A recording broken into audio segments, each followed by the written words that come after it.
Salam jumpa saudara-saudara yang kasih Tuhan Yesus dalam Gemim Kristus Menado Menyapa. Dalam kehidupan anak-anak Tuhan, yang terpenting adalah hubungan Tuhan Yesus dan saya. Iman anak-anak Tuhan diekspresikan dengan kerinduan ibadah secara bersama-sama di gereja.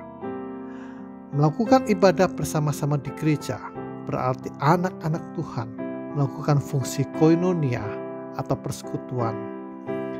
Melakukan ibadah bersama-sama di gereja adalah selaras dengan firman Tuhan dari surat Ibrani pasal 10 ayat 25. Janganlah kita menjauhkan diri dari pertemuan-pertemuan ibadah kita seperti dibiasakan oleh beberapa orang, tetapi marilah kita saling menasihati dan semakin giat melakukannya menjelang hari Tuhan yang mendekat.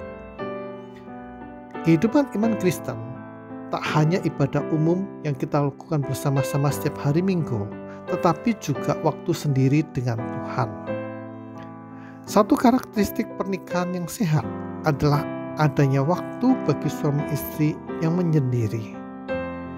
Begitu pula hubungan anak-anak Tuhan yang telah lahir baru harusnya punya kerinduan untuk menyendiri. Jonathan Edwards, seorang teolog abad 18, mengungkapkan demikian.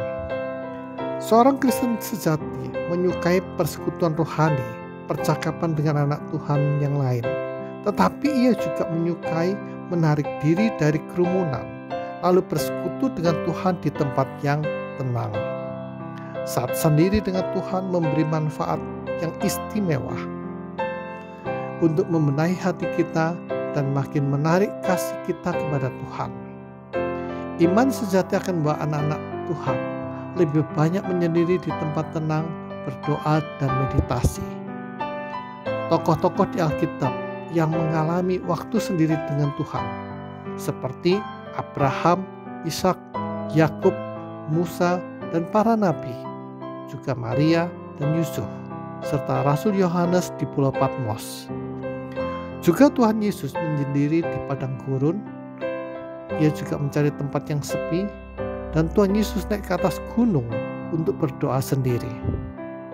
Dalam Injil Matius pasal 14 ayat 23, dan setelah orang banyak itu disuruhnya pulang, Yesus naik ke atas bukit untuk berdoa. Bagaimanakah saudara-saudara untuk memiliki waktu sendiri dengan Tuhan? Bisakah mendengarkan suaranya?